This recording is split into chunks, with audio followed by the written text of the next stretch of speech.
আজকে আমাদের এই শুভ দিনের শুভ লগ্নে ভাগবত পাঠের আসর শুরু হচ্ছে।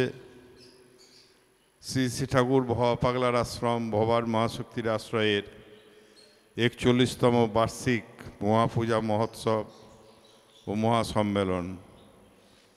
আজকের এই ৪১তম বর্ষের 10 দিনব্যাপী যে অনুষ্ঠান তার তৃতীয় দিবস। এখন আমাদের মধ্যে উপস্থিত হয়েছেন এবং ব্যাসাসনে বসেছেন ডাক্তার জগৎবন্ধু দত্ত।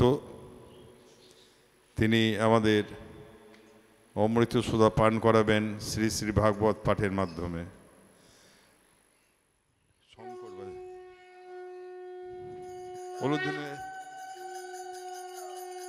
শ্রী শ্রী ঠাকুর ভবা পাগলা কি, শ্রী শ্রী ঠাকুর ভবা পাগলা কি, পাগলি মাই কি, ভবার ভবানী কি, ভবার ভবতারা মাই কি। জয় ভবা। জয় জয় যশোদানন্দন শচীসুত গৌরচন্দ্র। জয় জয় যশোদানন্দন শচীসুত গৌরচন্দ্র। জয় জয় রোহিণী নন্দন বলরাম নিত্যানন্দ। জয় জয় রোহিণী নন্দন বলরাম নিত্যানন্দ। জয় জয় মহাবিষ্ণু অবতার শ্রী অদ্বৈত চন্দ্র। জয় জয় মহাবিষ্ণু অবতার শ্রী অদ্বৈত চন্দ্র। জয় জয় গদাধর শ্রীবাসাদি গৌর ভক্ত বৃন্দ। জয় জয় গদাধর শ্রীবাসাদি গৌর ভক্ত বৃন্দ। জয় জয় স্বরূপ রূপ সনাতন রায় রামানন্দ। জয় জয় স্বরূপ রূপ সনাতন রায় রামানন্দ। জয় জয় খণ্ডবাসী নর হরি মুরারি মুকুন্দ। জয় জয় খণ্ডবাসী নর হরি মুরারি মুকুন্দ। জয় জয় পঞ্চপুত্র সঙ্গে ভজে রায় ভবানন্দ। জয় জয় পঞ্চপুত্র সঙ্গে ভজে রায় ভবানন্দ। জয় জয় তিন পুত্র সঙ্গে নাচেন সেন শিবানন্দ। জয় জয় তিন পুত্র সঙ্গে নাচে সেন শিবানন্দ। জয় জয় দ্বাদশ গোপাল আদি 64 মহন্ত। জয় জয় দ্বাদশ গোপাল আদি 64 মহন্ত। জয় জয় উড়িয়া গৌরিয়া আদি গৌর ভক্ত বৃন্দ। জয় জয় উরিয়া গৌরিয়া আদি গৌর ভক্ত বৃন্দ। তোমরা সবে মিলে করো দয়া আমি অতি মন্দ। তোমরা সবে মিলে করো দয়া আমি অতি মন্দ। যেন আকুল প্রাণে গাইতে পারি হানি তাই গৌরাঙ্গ যেন যেন আকুল প্রাণে গাইতে পারি হানি তাই গৌরাঙ্গ গাইতে পারি হানি তাই গৌরাঙ্গ গাইতে পারি হানি তাই গৌরাঙ্গ গাইতে পারি হানি তাই গৌরাঙ্গ গাইতে পারি হানি তাই গৌরাঙ্গ জয় জয় নিত্যানন্দ দ্বৈত গৌরাঙ্গ জয় জয় নিত্যানন্দ দ্বৈত গৌরাঙ্গ নিতাই গৌরাঙ্গ নিতাই গৌরাঙ্গ নিতাই গৌরাঙ্গ নিতাই গৌরাঙ্গ জয় জয় নিত্যানন্দ দ্বৈত গৌরাঙ্গ জয় জয় নিত্যানন্দ দ্বৈত গৌরাঙ্গ। উপস্থিত যারা এখানে আছেন সকলকে জানাই যে এইখানে এই মন্দিরে অনুষ্ঠানে অংশগ্রহণ করা এটা আমার কাছে আমার জীবনের একটা পরম পাওয়া। তাই যেটুকু সুযোগ পাই চেষ্টা করি একটু ভগবানের কথা আলোচনা করার জন্য, কিন্তু ভগবানের কথা বলার মতন সেই ধৃষ্টতা বা সেই সাহস নেই। যেটুকু বলতে পারি চেষ্টা করি, ভুল ত্রুটি ক্ষমা করবেন। শুরু করার আগে আমাদের প্রাণের ঠাকুর ভবা পাগলার চরণে শতকোটি প্রণাম। উপস্থিত আছেন এখানে মহারাজ, তার চরণে জানাই শতকোটি প্রণাম। এবং আপনারা যারা এখানে ভক্তরা উপস্থিত আছেন আপনাদের সকলের চরণে আমার দণ্ডবত জানিয়ে আমি শ্রীমদ্ ভগবদ্ গীতার থেকে একটু আস্বাদন করার চেষ্টা করছি।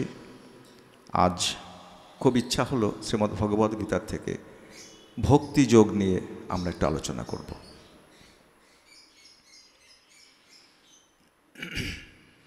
আমি বরাবরই যত বছর ধরে এখানে আমি ভাগবত পাঠ করার সুযোগ পাই, আমি গীতার থেকেই বলার চেষ্টা করি, শ্রীমদ্ ভগবদ্ গীতার থেকেই।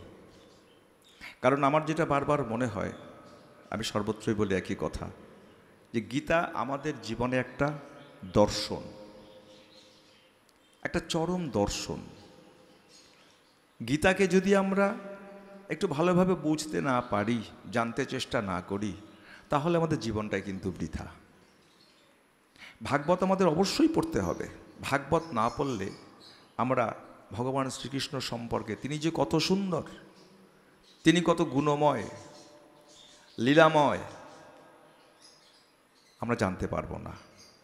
তেমনি শ্রীমদ্ ভগবদ্ গীতাকে যদি আমরা একটু আস্বাদন করতে না পারি, ভগবান যে কথাগুলো বলেছেন, ভগবান শ্রীকৃষ্ণ যে কথাগুলো বলেছেন, আমরা সেখান থেকে বঞ্চিত থাকব। তা আমার মনে হয় যারা এখানে আছেন গীতা কম বেশি সকলেই পড়েন এবং সকলের ঘরে গীতা আছে। আজকে আমরা ভক্তিযোগ থেকে একটু আলোচনা করার, আস্বাদন করার চেষ্টা করছি।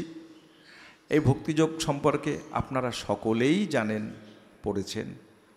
তবু যেটা হবে, আজকে আমাদের একটু আদান প্রদান হবে। যেটা জানেন সেটা হয়তো আবার একটু পুনরাবৃত্তি হবে। তো এই ভক্তিযোগে গীতায় যেমন ভক্তিযোগটাকে ভীষণভাবে প্রাধান্য দেওয়া হয়েছে। অন্যান্য যে যোগগুলো, অন্যান্য যে অধ্যায়, সাংখ্যযোগ, বিষাদ যোগ, সন্ন্যাস যোগ, জ্ঞান যোগ, অন্যান্য যে এই যে 18টির অধ্যায়ের মধ্যে এই ভক্তিযোগ অধ্যায়টিকে, ভক্তিযোগকে ভীষণভাবে গুরুত্ব দেওয়া হয়েছে। তার কারণ যে আমাদের জীবনের, এই মনুষ্য জীবনের প্রধান উদ্দেশ্য কি? মনুষ্য জীবনের উদ্দেশ্য কি স্বর্গলাভ করা? না, স্বর্গলাভ নয়। মনুষ্য জীবনের উদ্দেশ্য হচ্ছে শ্রী ভগবানের চরণে পৌঁছানো, মোক্ষ লাভ। মোক্ষ লাভ অর্থাৎ ভগবানের চরণে পৌঁছানো। আমরা যেখান থেকে এসেছি ঠিক সেখানে গিয়ে লয়প্রাপ্ত হওয়া। আর এই লয়প্রাপ্তটা হতে গেলে পরে ভগবান শ্রীকৃষ্ণ বারবার যেটা বুঝিয়েছেন যে তুমি যে পথেই যাও না কেন, তুমি কর্মযোগের মাধ্যমে যাও, জ্ঞানযোগের মাধ্যমে যাও, ভক্তিযোগের মাধ্যমে যাও, তোমাকে শ্রেষ্ঠ হচ্ছে ভক্তিযোগটা। যতই তুমি জ্ঞানী হও না কেন, তোমার জ্ঞানের ভাণ্ডার অনেক হতে পারে, তোমার কর্মের ভাণ্ডার অনেক হতে পারে, কিন্তু তোমার ভক্তি যদি শূন্য থাকে তাহলে কিন্তু তুমি আমার কাছে সহজে পৌঁছতে পারবে না। তাই ভক্তি যোগটাকে ভীষণভাবে প্রাধান্য দেওয়া হয়েছে। তাই আজ আমার খুব ইচ্ছে হয়েছিল যে আমরা একটু ভক্তি যোগ নিয়ে আলোচনা করব। শুরু করছি। এই যুদ্ধ যখন শুরু হলো মহাভারতের, গীতা তো প্রকৃতপক্ষে মহাভারতের একটা অংশ। যখন যুদ্ধটা শুরু হবে তখন অর্জুন কি হয়েছিল, চারিদিকের এত লোকজন অর্থাৎ সৈন্য সামন্ত সবাইকে দেখে অর্জুনের মনে যে কষ্ট তৈরি হয়ে গেছিল, তাই যখন তিনি কৃষ্ণকে বললেন যে সখা তুমি রথ নিয়ে একবার মধ্যস্থলে চলো, আমি একবার দেখি আমার সঙ্গে কারা যুদ্ধ করতে এসছে। তো সবাইকে দেখে অর্জুনের মধ্যে সেই যে কষ্টটা শুরু হয়ে গেল যে আমার সঙ্গে যারা যুদ্ধ করতে এসছে আমার বিরুদ্ধে, তারা সবই তো আমার আপনজন, সবাই আমার আপনজন। আজকে পিতামহ ভীষ্ম, যার কোলে পিঠে আমরা মানুষ হয়েছি, তিনি আমার বিরুদ্ধে যুদ্ধ করছেন। গুরু দ্রোণাচার্য, যিনি হাতে করে আমাকে অস্ত্রবিদ্যা শেখালেন, আজ সেই গুরুই আমার বিরুদ্ধে যুদ্ধ করছে। দুর্যোধন, দুঃশাসন, আমরা সবাই তো জ্যাঠতো খুড়তো ভাই, সবাই তো আমরা একসাথে বড় হয়েছি। আজকে তারা আমার বিরুদ্ধে যুদ্ধ করছে কেন? সামান্য জমির জন্য, সামান্য সম্পত্তির জন্য। তাহলে দেখা যাচ্ছে আজ থেকে প্রায় ৫,০০০ বছর আগের, ৫,০০০ ৫,৫০০ আগের যে ঘটনা, আজকের দিনের সঙ্গে তো সামঞ্জস্য রয়ে গেছে। আজকের দিনেও আমরা দুই ভাই পাশাপাশি আছি, সামান্য একটু জমি নিয়ে দুই ভাইয়ের মধ্যে অসম্ভব মারামারি, খুনোখুনি, কোর্ট কাছারি পর্যন্ত হচ্ছে। তাহলে এই ঘটনা অত বছর আগেও ছিল। তাহলে গীতা আমাদের জীবনে ভীষণভাবেই প্রাসঙ্গিক। তাই অর্জুন যখন ভীষণভাবে বিষাদগ্রস্ত হয়ে গেল, অর্জুন যখন বলছেন যে সখা আমি আর যুদ্ধ করব না, আমার পক্ষে আর যুদ্ধ করা সম্ভব না। অর্জুন অসম্ভব জ্ঞানী ছিলেন, তাই অর্জুন কৃষ্ণকে এই যুদ্ধ না করার সপক্ষে শাস্ত্রীয় বিভিন্ন কারণ দেখাচ্ছেন। আমার পক্ষে যুদ্ধ করা সম্ভব না, আমি যুদ্ধ করব না, আমি আমার গুরুর বিরুদ্ধে কখনো যুদ্ধ করতে পারবো না। কৃষ্ণ সব শুনলেন। আমি দ্বিতীয় অধ্যায়ের একটা শ্লোকই খালি বলছি, যখন কৃষ্ণ বলছেন যে অর্জুন ক্লৈব্যং মাস্ম গমো পার্থ নয়েতৎ উপপদ্যতে ক্ষুদ্রং হৃদয় দৌর্বল্যং তত্ত্বতিষ্ঠ পরন্তপ। অর্জুন, তোমার মধ্যে এই যে ক্লীবতা, এই ক্লীবতা তোমাতে মানায় না। কারণ ক্ষুদ্রং হৃদয় দৌর্বল্যং তত্ত্বতিষ্ঠ পরন্তপ। হৃদয় যার ক্ষুদ্র এবং দুর্বল, সে কখনো বড় কোনো কাজ করতে পারে না। কাজে তোমার মনটাকে একটু সবল করতে হবে। তোমার মনের মধ্যে যে দুর্বলতা, যে ভীরুতা, আগে তাকে তুমি দূর করো, তা না হলে তুমি বড় কোনো কাজ করতে পারবে না। তো ভগবান শ্রীকৃষ্ণ তো অর্জুনকে বলছেন যুদ্ধ করার জন্য তীর ধনুক নিয়ে।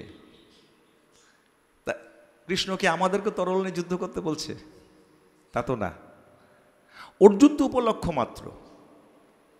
অর্জুনকে উপলক্ষ করে আমাদের মতো অজ্ঞ মানুষকে বোঝানো যে তোমরাও তোমাদের মনের এই ভীরুতা দুর্বলতাকে আগে দূর করো। স্বামী বিবেকানন্দ, যিনি অসম্ভব যুক্তিবাদী, তিনি এক জায়গায় তার গীতা প্রসঙ্গ বইটা যদি আপনাদের পড়া থাকে অবশ্যই দেখবেন, পড়া না থাকলে বইটা একটু খোঁজ করে পড়বেন। গীতা প্রসঙ্গে বিবেকানন্দ বলছেন, এই যে মহাভারতের যুদ্ধে ভগবান শ্রীকৃষ্ণ যে এত উপদেশ দিয়েছেন, যেটা গীতায় লেখা আছে, এত উপদেশ কে লিখে রাখলো? তখন কোনো স্টেনোগ্রাফার ছিল কি? তখন কৃষ্ণ নামে আরও দুজন সেনাপতির নাম পাওয়া যায়। এই কৃষ্ণই সেই কৃষ্ণই কিনা আমি সেই বিষয়ে সন্দিহান। কেমন এরকম আরও কিছু কিছু বিরুদ্ধ যুক্তি উনি দেখাচ্ছেন। শেষে বলছেন, ক্লেব্বাং মাস্ম গমপার্থ, এই যে কথাটা, গীতার এইটুকু শ্লোক আমার জীবনকে একেবারে তোলপাড় করে দিয়েছে। গীতায় যদি ওই কথাটা না পেতাম, আমি জীবনে অনেক কিছু হারাতাম, অনেক কিছু পেতাম না। তো কাজেই এই লেখাটা যারই হোক, যিনি লিখেছেন তিনি অসম্ভব যুক্তিবাদী, অসম্ভব বিচক্ষণ, অসম্ভব বিদগ্ধ রাজনীতিবিদ। ওনার বিকল্প হওয়া মুশকিল। এবার বলছেন যে গীতা একটা এমনই গ্রন্থ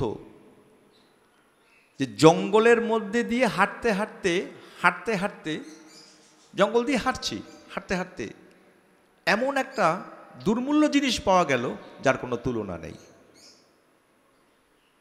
গীতা এমনই একটা গ্রন্থ। গীতা গ্রন্থে যে কথাগুলি বলা হয়েছে, সেই কথাগুলো যদি আমরা আমাদের জীবনে কিছুমাত্র পালন করতে পারি, আমাদের জীবন সর্বাঙ্গীন সুন্দর হবেই হবে। স্বামী বিবেকানন্দের কথা। তো এবার কৃষ্ণ অর্জুনকে নানাভাবে বোঝাচ্ছেন। আমি ভক্তিযোগ দ্বাদশ অধ্যায়, তার আগে 11টা অধ্যায় আপনারা জানেন, বিভিন্নভাবে বিভিন্ন তাকে বোঝাচ্ছেন। শেষে অর্জুন যখন বলছেন, এই বংশতে যুক্তা যে ভক্তাস্তান পরিউপাসতে যে চপক্ষর মগভক্তম তে সাংকে যোগীবিত্তম, বলছেন যে সতত তদ্গত চিত্ত হয়ে যে সকল ভক্ত তোমার উপাসনা করেন, যারা অব্যক্ত অক্ষরের উপাসনা করেন, এই উভয়ের মধ্যে শ্রেষ্ঠ সাধককে। দুরকম ভক্তের কথা বলা হয়েছে, যারা অব্যক্ত অক্ষরে সাধনা করেন আর এবং যে সকল ভক্ত সতত তদ্গত চিত্ত হয়ে সাধনা করেন, এর মধ্যে কে তোমার কাছে প্রিয়?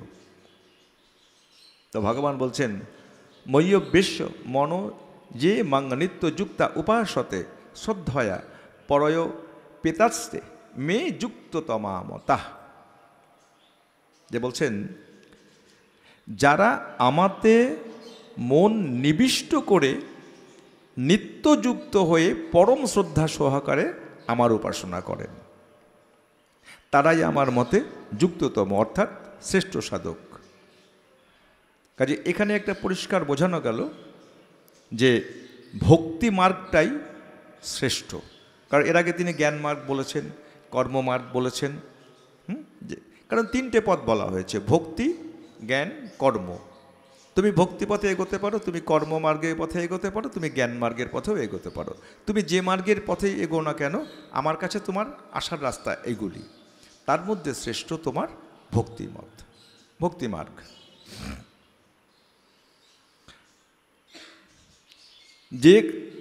যে ত্বক্সর মনোনির্দিশ্যমভক্তং পর্যুপাসতে সর্বত্র গৌমচিত্তঞ্চ কুটস্থমচলং ধ্রুব সংনিয়মেন্দ্রিয় গ্রামং সর্বত্র সমবুদ্ধয় তে প্রাপ্নুবন্তি মামেব সর্বভূত হিতে রতা। এবার বলছেন যে দেখো, এই যে একটা জায়গায় বলছেন যে তু অর্থাৎ কিন্তু যারা সর্বত্র সমবুদ্ধয়, সর্বত্র সমবুদ্ধয় অর্থাৎ সর্বত্র সমবুদ্ধি সম্পন্ন, সর্বভূত হিতে রতা, সর্বপ্রাণীর মঙ্গল কার্যে নিরত, যিনি সর্বভূতে সমান যার দৃষ্টি, সর্বভূতে মনুষ্যকুল, পশুকুল, পক্ষীকুল, যত কুল আমরা দেখি প্রতিটি কুলের ক্ষেত্রে যার সমান দৃষ্টি, যিনি কাউকে ছোট বলে ভাবেন না, যিনি সকলকে সমান চোখে দেখতে পারেন। এরপর কি বলছেন? ইন্দ্রিয় গ্রামং সংযম্য, যিনি ইন্দ্রিয়গণকে সম্যক সংযত করে, কতগুলো তিনি বাঁধন তৈরি করে দিচ্ছেন, কিন্তু যে প্রতিটি কুলে সমান দৃষ্টি আছে, ঠিক আছে, তুমি সবাইকে সমান চোখে দেখছো, কিন্তু ইন্দ্রিয়গণ সংযত নয়, তাহলে তুমি এগোতে পারবে না। সর্বভূতে তোমার সমদৃষ্টি থাকতে হবে, সঙ্গে থাকতে হবে কি? ইন্দ্রিয়গণকে সংযত রাখা। আর অব্যক্তম, অনির্দেশ্যং, অচিন্তং, এখানে অনির্দেশ্য বলতে কি? যার জাতি, গুণ, ক্রিয়া, সম্বন্ধ কিছুই নির্দেশ করা যায় না। যে আমি একজনকে ভালোবাসি, তার কি জাতি আমার দেখার দরকার নেই, তার কি গুণ আছে আমার দেখার দরকার নেই। অর্থাৎ প্রতিটি জীব, মানুষ, প্রতিটি জীবকুল, প্রতিটি প্রাণীকুল, পক্ষীকুল সবাই আমার কাছে এক। অর্থাৎ যদি আমি এমন দেখতে পারি যে সবার মধ্যেই তিনি, সবার মধ্যেই তিনি এবং তার মধ্যেই সবাই, তাই বলছেন কিন্তু যারা সর্বত্র সমবুদ্ধিযুক্ত এবং সর্বপ্রাণীর হিতপরায়ণ হয়ে ইন্দ্রিয় সমূহকে বিষয় হতে প্রত্যাহিত করে সেই অনির্দেশ্য, অব্যক্ত, সর্বব্যাপী, অচিন্ত, কূটস্থ, অচল, ধ্রুব অক্ষর ব্রহ্মের উপাসনা করেন, তারাও আমাকে প্রাপ্ত হয়। অক্ষর ব্রহ্মের উপাসনা, যেমন অনেকে আছেন যারা মূর্তি পুজো বিশ্বাস করেন না, মূর্তি পূজা করেন না, সেক্ষেত্রে বলা হয়েছে অক্ষর ব্রহ্ম। তাই বলছেন যে এইরকম যারা করে তারাও আমার কাছে আমাকে প্রাপ্ত হন। কিন্তু একটু কথা আছে যে নির্গুণ উপাসনায় আমাকে পাওয়া যায়, কারণ আমি নির্গুণ, গুণী, পুরুষোত্তম। সগুণ নির্গুণ দুই আমার বিভিন্ন বিভার পাত্র। তবে সগুণ উপাসনা শ্রেষ্ঠ কেন? কারণ নির্গুণ উপাসনা দেহধারীর পক্ষে দুঃসাধ্য। কেন দুঃসাধ্য? তারপরে বলছেন ক্লেশ অধিকতর তেষাম অব্যক্তা শক্ত চেতসাম, অব্যক্তাহি গতির দুঃখং দেহ বদিধ্বর বাপ্যতে। তার কারণ হচ্ছে অব্যক্ত নির্গুণ ব্রহ্মে আসক্ত চিত্ত সেই সাধকগণের সিদ্ধি লাভে অধিকতর ক্লেশ হয়। কারণ দেহধারীগণ অতি কষ্টে নির্গুণ ব্রহ্ম বিষয়ক নিষ্ঠা লাভ করে থাকেন। কারণ দেহধারীগণের পক্ষে নির্গুণ ব্রহ্ম বিষয়ক নিষ্ঠা লাভ করা অতি কষ্টকর। কারণ দেহাত্মবোধ বিদূরিত না হলে নির্গুণভাবে স্থিতি লাভ করা যায় না। দেহাত্মবোধ যতক্ষণ পর্যন্ত বিদূরিত অর্থাৎ দূর না হচ্ছে ততক্ষণ পর্যন্ত নির্গুণভাবে স্থিতি লাভ করা যায় না। দেহাত্মবোধ বলতে যেমন আমাদের এই দেহ আর আত্মা তো এক না, দেহ আলাদা, আত্মা এক আলাদা। কিন্তু আমরা সাধারণভাবে কি হয়, আমরা নিজেদেরকে ভালোবাসি, আমরা কোন একটা জিনিস কেউ দিল বা দিচ্ছি, এই নাও আমার বইটা নাও, আমার জামাটা নাও। এই যে আমার শব্দটা উচ্চারণ করি, এটা ক্রমশ উচ্চারণ করতে করতে করতে করতে করতে করতে আমাদের মধ্যে একটা আমিত্বের অহংকার তৈরি হয়েই যায়, একটা আমিত্বের অহংকার তৈরি হয়েই যায়। কেমন? তা এই যে বলছেন যে দেহাত্মবোধ, যতক্ষণ পর্যন্ত দেহাত্মবোধ বিদূরিত না হয়, অর্থাৎ আমার এই দেহ আত্মা এক নয়, দেহ আলাদা আত্মা আলাদা।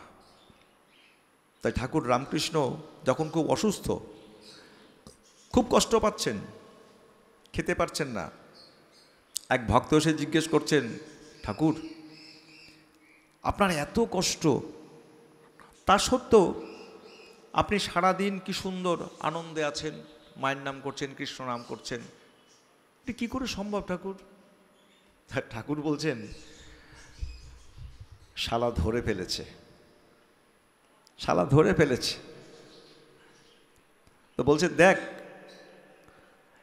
ওটা তো রোগ, ওটা তো দেহের, ওটা তো আমার কিছু করার নাই, ওটা তো আমার না। মানে এই যে বোধ, এই রোগটা তো আর আমার রোগ না, ওটা দেহের রোগ। অর্থাৎ এই যে মহাত্মাগণ যখন এসছেন, তারা আমাদের প্রতিটি পদক্ষেপে শিক্ষা দিয়ে গেছেন, শিখিয়ে গেছেন যে দেহ আলাদা আত্মা আলাদা। রোগ দেহের, রোগ তো আত্মার না, আত্মার তো কিছু করণীয় নাই। আত্মা সে তো নিশ্চল নিশ্চুপ, আত্মা তো কিছু করে না, আত্মা তো সাক্ষী মাত্র। কি তাই তো মা? আত্মা সাক্ষী মাত্র, আত্মা দেখে, আত্মা তো কিছু করে না, আত্মা কিছুই উপভোগ করে না। আনন্দ দুঃখ ভালোবাসা প্রেম প্রীতি আত্মা সব কিছুই উপভোগ করে না, আত্মা সাক্ষী মাত্র। এগুলো ভোগ করে কে? ভোগ করে দেহ, ভোগ করে আমাদের মন, আমাদের বিবেক, আমাদের বুদ্ধি, আমাদের বিবেচনা, তারা এগুলোকে ভোগ করে, আত্মা তো ভোগ করে না। তাই বলছেন ওটা তো দেহের, ওটা তো আমার কিছু না, আমার তো কিছু করার নাই। ওই রোগ যদি আত্মার হতো তাহলে আমি কিছু বলতে পারতাম। ও দেহের জিনিস দেহে থাকবে, ও যখন যাবার তখন যাবে, না যাওয়ার হলে যাবে না।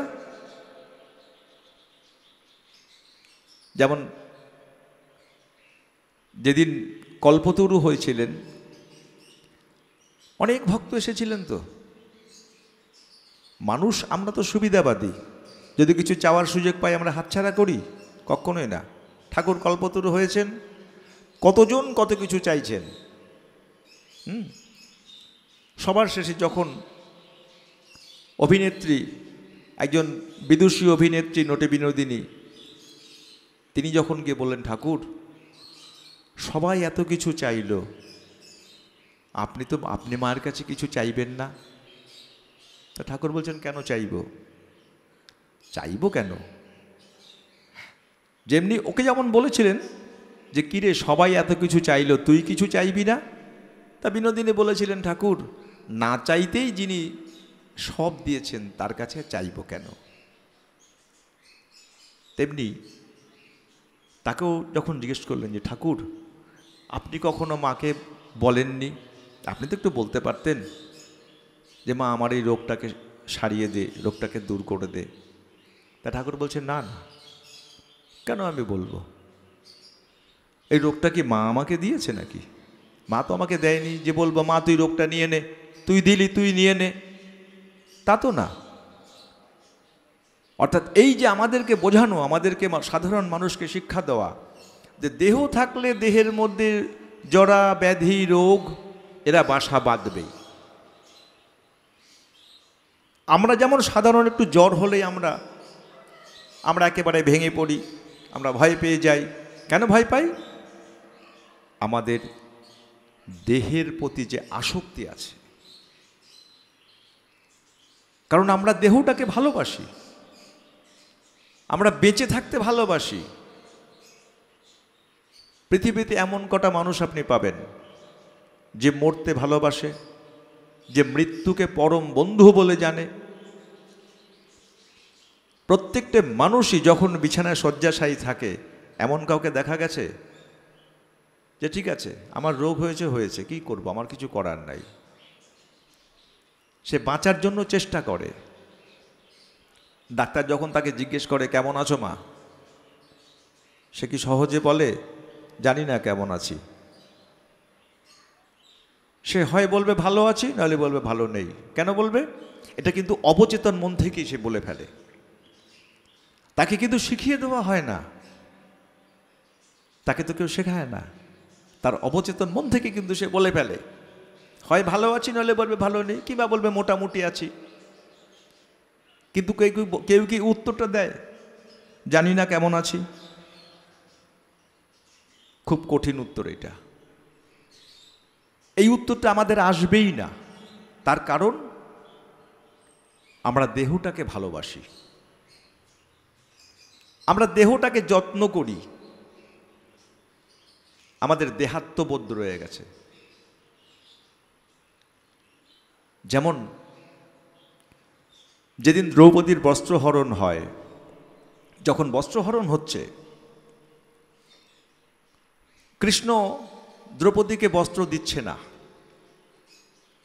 কৃষ্ণ কি পারত না শুরুর থেকে বস্ত্র দিতে? অবশ্যই পারত, দিচ্ছিল না। দ্রৌপদী যখন দুটো হাত দিয়ে নিজের বক্ষ আগলে যখন বলছেন যে কৃষ্ণ তুমি এখনো কি আমাকে বস্ত্র দেবে না? এই তোমাকে আমি সখা বলে মেনেছি, হ্যাঁ তুমি তো আমার সখা, কিন্তু তুমি তো আবার ভগবান, তুমি আমার লজ্জা নিবারণ করবে না এখনো? কৃষ্ণ কিন্তু মৃদু মৃদু হাসছেন। কেন হাসছেন? যে দ্রৌপদী এখনো তোমার দেহাভিমান আছে। এই দেহটা যে তোমার এখনো বোধ, দেহটা আমার দেহ, দেহটা আমার, তোমার এই দেহাত্মবোধ এখনো তৈরি হয়ে আছে। তাই তুমি নিজেকে সাবধান করে রেখেছো। যেহেতু তুমি নারী, তো স্বাভাবিক তুমি নারী, তোমার লজ্জা নিবারণ করার জন্য তুমি নিজেকে আড়াল করছো। কিন্তু যখন দ্রৌপদী দুহাত তুলে বলতে লাগলো যে সখা আমার তো আর কেউ নেই, তুমি ছাড়া আমার কেউ নেই, এবার তুমি আমায় যা করার করো, তখনই কৃষ্ণ বললেন যে কৃষ্ণা আমি এই সময়ের অপেক্ষাতে ছিলাম এই বোধটুকুর জন্য যে এই দেহ তোমার না, এই দেহ তোমার না, তোমার না অর্থাৎ তোমার মধ্যে যিনি আছেন তিনি আর এই দেহটা এক না। কিন্তু আমরা কখনো এইটা ভাবতে পারি? ভাবি আমরা আমার দেহের মধ্যে যিনি আছেন তিনি আর আমি এক, এই দেহটা এক না। তাহলে এই দেহাত্মবোধ আমাদের সহজে দূরীভূত হয় না। তাই ভগবান বলছেন যে ভক্তিযোগে তো যদি তোমাকে এগোতে হয়, তাহলে প্রথম শর্ত ওই যে সর্বভূতে সমদৃষ্টি, সর্বকুলে সমদৃষ্টি, তৎসহিত দেহাত্মবোধ বিদূরিত করো। তোমার মধ্যে দেহত্ববোধ আগে বিদূরিত করতে হবে, তো তোমার দেহটা আর তুমি এক না, তোমার দেহের মধ্যে যিনি আছেন তিনি আর এই দেহ এক না। এই মার্গে এগোতে গেলে পরে আমরা কীভাবে এগোতে পারি আশা করছি, জানি না কতটুকু ভালো লাগে আপনাদের, ভুল ত্রুটি অবশ্যই মার্জনা করবেন। আগামীকাল এই মঞ্চেই লীলা কীর্তন করার সুযোগ পেয়েছি, সন্ধ্যে 7টা থেকে যদি সুযোগ পান আপনারা আসবেন।